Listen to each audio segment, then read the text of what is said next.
Dodge City and in the territory on west, there's just one way to handle the killers and the spoilers, and that's with a U.S. Marshal and the smell of Gunsmoke.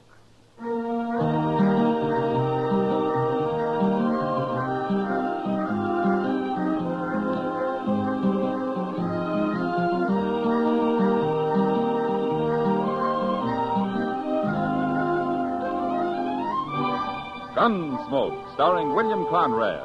The story of the violence that moved west with young America. The story of a man who moved with it.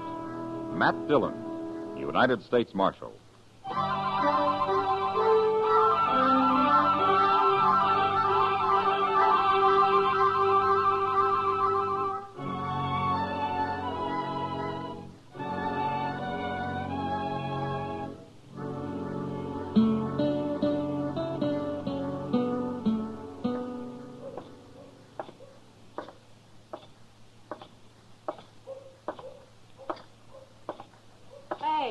What?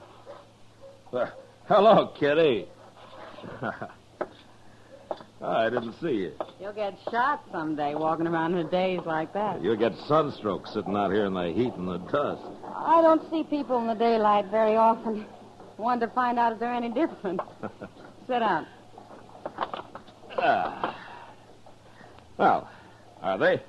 Any different? Yeah. I don't know. But I've spotted a few I think might be sober. That's different. For you, maybe. You know, I was just thinking, Kitty. There's hardly a man comes to Dodge that isn't looking for trouble of some kind. They call it fun. Yeah, sure. But part of their fun's beating somebody up or shooting him. I've heard of places where the men have to check their guns when they come to town. No, that never works. You can always hide a gun. Or a knife. You ought to go fishing, Matt. What? Have some fun yourself. Quit worrying for a while. I'm not worried, Kitty. You know, if it wasn't for all these men stalking each other, I'd be out of a job. There are other jobs besides keeping the peace, Matt. Yeah, I've tried most of them in my time. Hey, Mr. Dillon? Oh, hello, Miss Kitty. Hello, Chester. Doc sent me to find you. There's an old man up in his office. Oh, what does he want me for? The old man's been shot. Shot? Yes, sir.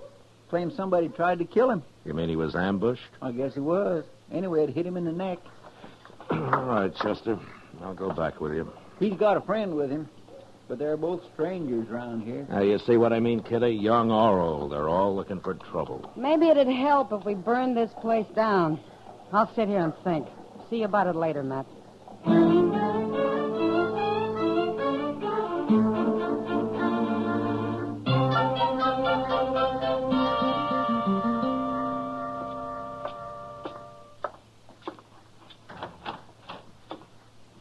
Where's the doc? Somebody come for him.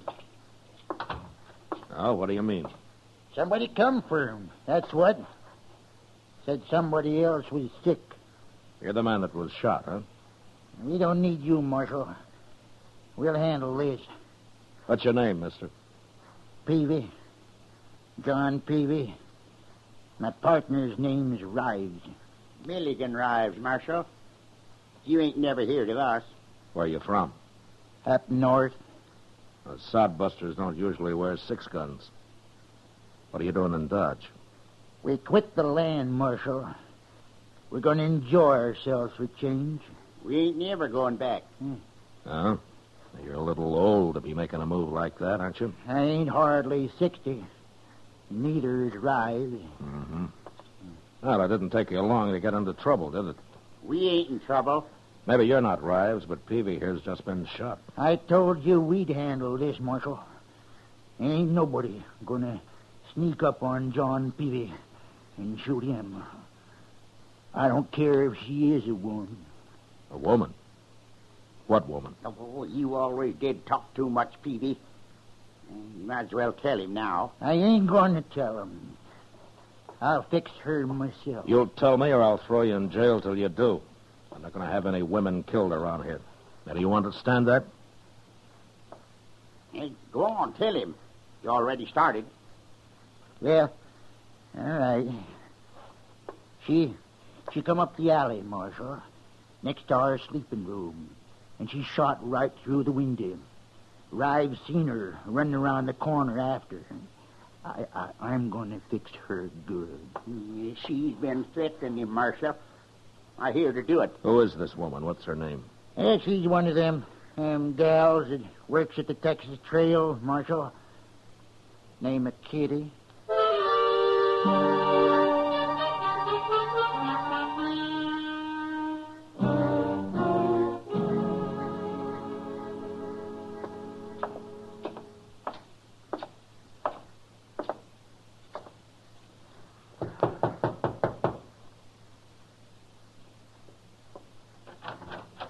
Matt, what are you doing here? I'm sorry to bother you, Kitty. Well, come in. Come in. My room's a mess. I wasn't expecting any callers. Well, it's important, Kitty. Of course. What's the trouble, Matt? You know a man called John Peavy? Peavy? Yeah. Yeah, I know him, the old fool. Or did you threaten to shoot him? Don't tell me he's come and complained to you about that. Well, no, not exactly. Well, I told him I'd shoot him, and I will, too, if he doesn't leave me alone, the old goat. He's been shot, Kitty. What? He wasn't hurt very bad, but he and his partner claim a woman did it. Now, they say it was you. Do you think I did it, Matt? Well, Kitty, if you got mad enough and you had a gun in your hand, I'd be one of the first to hide, but to sneak up on somebody in cold blood No, you didn't do it. When did it happen? Oh, an hour or two ago. I've been right here, alone. I guess I couldn't prove it. Well, you don't have to, Kitty. Thanks, Matt. The reason I came was to tell you about it and see if you had any ideas. All I know about Peavy and his friend Rives is that there are a couple of old men who've been acting like schoolboys. Like they've run away and are having their last fling. And I don't want anything to do with either one of them. Well, I don't blame you. But Rives claims he saw a woman down the alley after the shooting. You, any idea who it might have been? No. He's probably lying, dreaming. Yeah, maybe. Well, if you hear anything, let me know, Kitty. And if Peavy gives you any more trouble, send for me. I sure will.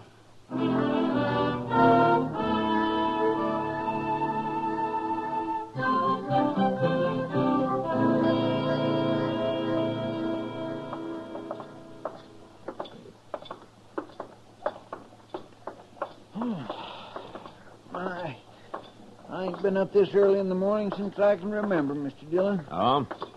How about last Sunday, Chester? Last Sunday? Yeah. Oh, well, that's different. That was still Saturday night, sort of. Hey, look. There comes Miss Kitty. What in the world is she doing up at this hour? She's in a hurry, whatever she's doing. Matt? Hello, Chester. Morning, Miss Kitty. What's the trouble, Kitty? Matt, somebody tried to shoot me. What? In my room, just a while ago. I had a pillow down by my feet. I guess they thought my head was there. They put a bullet right through it. What, did you see anybody? No, it came from outside. I didn't dare look out right away.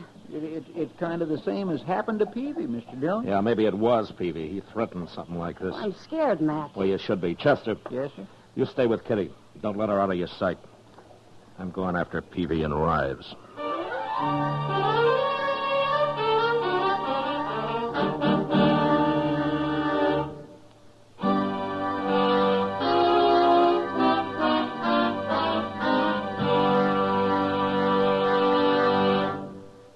We will return for the second act of Gunsmoke in just a moment. But first, every Tuesday, Pam and Jerry North prove that solving a murder is a family affair. And on the same evening, John Lund, as yours truly, Johnny Dollar, brings us the thrilling details of his latest insurance fraud investigation. Now the second act of Gunsmoke.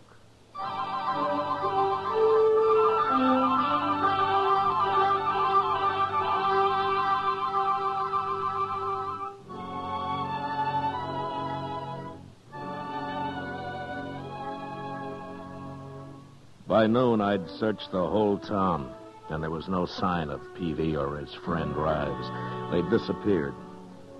And until I found them, I didn't dare leave Kitty where they could get at her. So I had Chester drive her out to a friend's place a few miles from Dodge, and she was happy to go. Now, we didn't have any luck until the next afternoon. cowboy happened to mention to Chester that he'd come across a couple of drunks camped about a mile up the Arkansas. So I decided it was worth riding out and taking a look. And it was.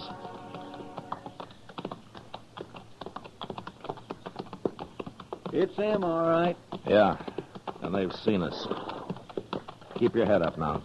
You think they'll fight us? You never know. Oh. Oh, boy. What are you doing out here, Marshal? Looking for you. Well, you found us. Get down and have a drink.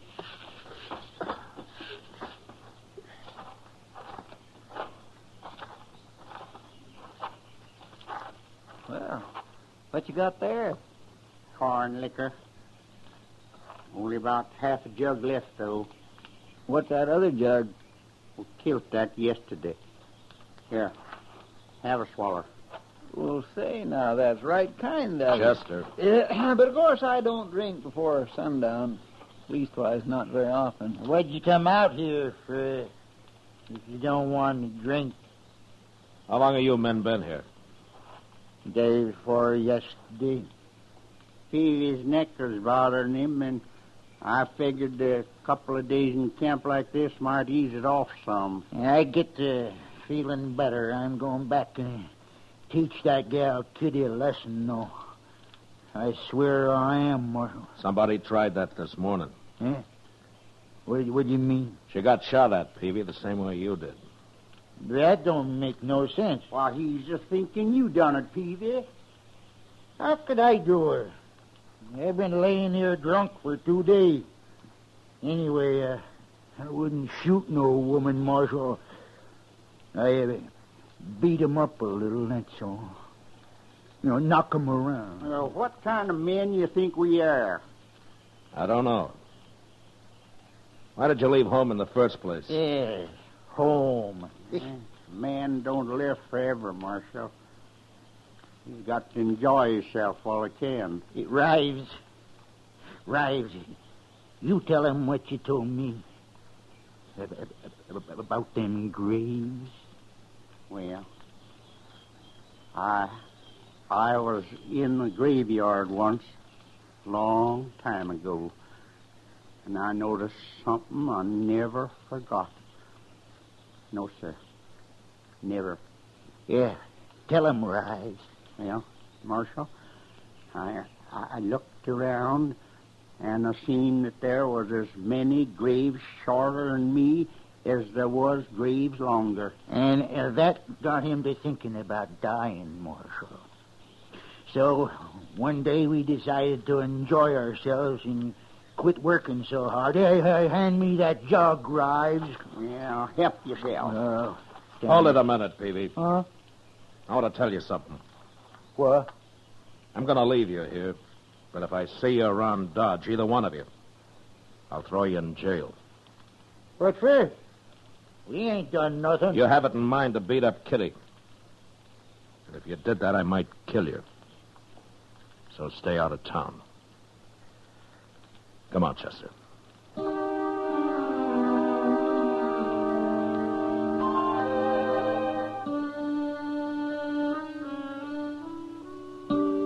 We left them there, passing the jug back and forth across their fire on the riverbank. Talking of death, probably, and of the hard, empty lives that they'd had. The prairie often left men a little too hungry and a little too dry. Chester and I were talking about it when we spotted a woman up ahead. She was walking after a saddle horse, which we figured must have thrown her and got loose. She was an old woman, and dressed for Sunday in a long black skirt and a big hat with a fancy pin stuck through it. I sent Chester to catch the horse while I rode up to her and dismounted.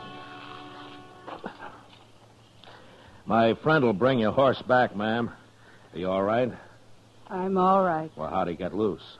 Mean critter, he run off. Oh, I see. You live around here? No. You've been down by the river, ain't you? I just came from there. Why? See anybody? Well, a couple of men lying around a fire, that's all. Drinking? Yeah. Yeah, they were drinking. You know them? I might. Are you looking for somebody? I might be. Well, maybe you'd like us to ride back there with you. And I don't need nobody to ride nowhere with me, mister. Oh, what's your name, ma'am? What's my name? I don't take to scallywag cowboys asking me my name. Well, I'm sorry. I didn't mean to offend you. You didn't? Well, no, ma'am. Of course I didn't. What's yours? Matt Dillon, ma'am. Dillon. I heard that name somewhere. We won't be introduced proper unless you tell me yours. My name's Sabina Peavy. Ms. Peavy? I've been married 35 years, Dillon. Here he is, Mr. Dillon. Seems gentle enough. I'll hold him while you get back on, ma'am. I can manage. Hey, look what she's got tied to her saddle, Mr. Dillon. One of them old cavalry pistols. Yeah, grab it and put it in your belt, Chester. What? You heard me. Yes, sir. You put that back, you thief. What are you, anyways? Suppose you'll steal my horse next. I'm a U.S. Marshal, Miss Peavy. Everything's going to be all right. A marshal, eh? I want you to come back to Dodge with me. Chester will bring your husband in. Is she Peavy's wife? You can't stop me, Marshal. Chester, go back to that camp and shoot a hole in their jug. And when they're sober enough, bring them to town. And don't say anything about Miss Peavy. Yes, sir, I'll do it. You're going to be all right with me, ma'am. Well, you stole my gun and you're stronger than me. Guess I'll have to go.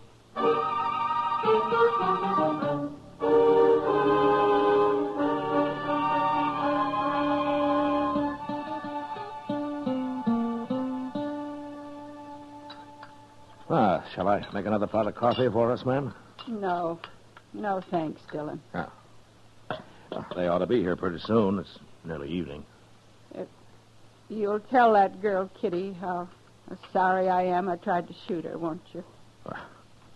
I'm sure Kitty will understand. Imagine me being blind jealous after 35 years. You, told me you were out to kill your husband. Well, if that's true, why would you be jealous? You can be jealous, even if you hate a man, Dillon. You hate Peavy? I didn't know how much I hated him till the day that old fool Rives come by. The two of them rode off together. He come into the house and took the money and left, just like that. After 35 years. How'd you know they'd come here? Oh, they was always talking about Dodge. They was always talking about laying on the bank of the Arkansas and drinking corn liquor, too. I knowed where they was. You're mighty dressed up for a woman riding out to shoot a man. Well, it seemed fitting somehow. Only good clothes I ever owned, Dillon. Wore 'em when I left home, St. Louis. Yeah. Well, I'm glad I ran into you, Miss Peavy, before it was too late. I'll talk to him. I told you I would. But I ain't never going back to him. He's had his fun. Maybe he'll settle down now. Not with me, he won't. Dillon, I bore that man 13 children. 13? 11 of them died. And he beat me. Every time we lost one. Every time, Dillon. Oh, I see. Well, where are the other two? He ran them off. Don't know where they are.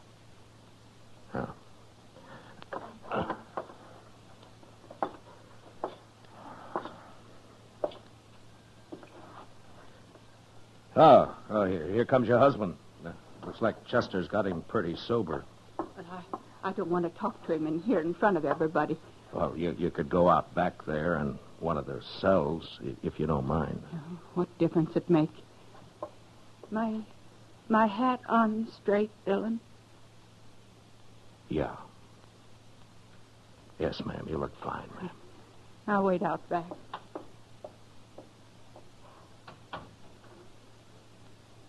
All right, in here. Here they are, Mr. Dillon. Sober as deacons. What's this all about, Marshal? What do you want us for? We ain't bothered nobody. Peavy, you go out back through that door. There's somebody wants to see you. Who? Get moving. No, you stay here, Rives. Go on, Peavy. Well, all right.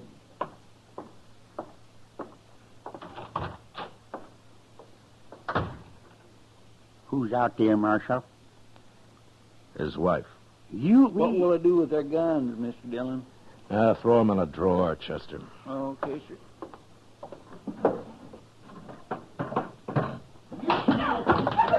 Hey, what's that? He's beating her. Come on.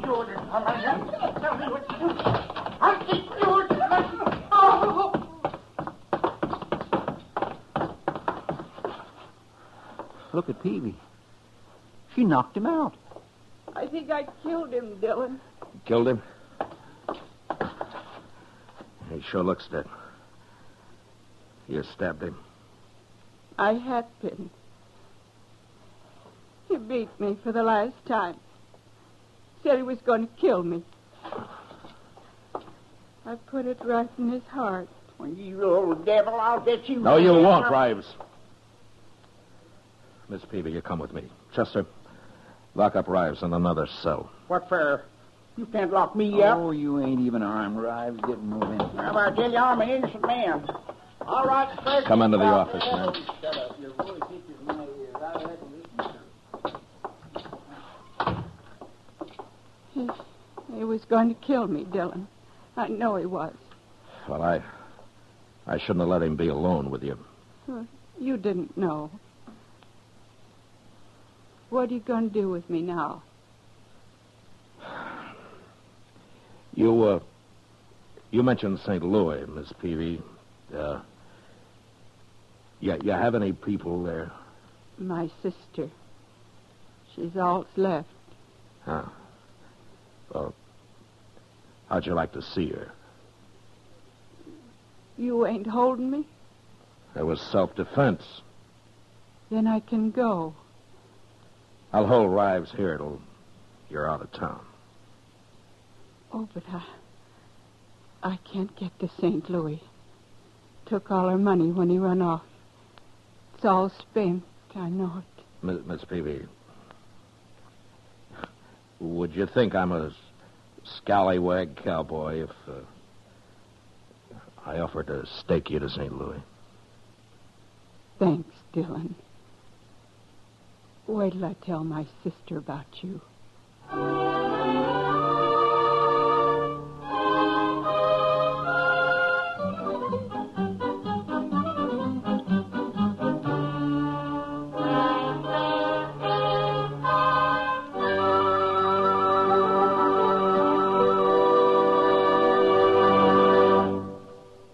Gunsmoke, under the direction of Norman Macdonnell, stars William Conrad as Matt Dillon, U.S. Marshal. Tonight's story was specially written for Gunsmoke by John Meston, with music composed and conducted by Rex Corey. Featured in the cast were John Daner, Ralph Moody, and Helen Cleve. Parley Baer is Chester, and Georgia Ellis is Kitty. Join us again next week as Matt Dillon, U.S. Marshal, fights to bring law and order out of the wild violence of the West in Gunsmoke.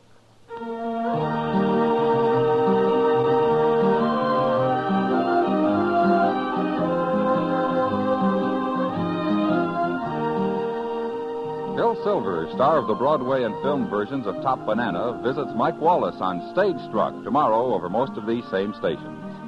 George Walsh speaking. Stay tuned for Gangbusters, which follows in a few minutes over most of these same stations. This is the CBS Radio Network.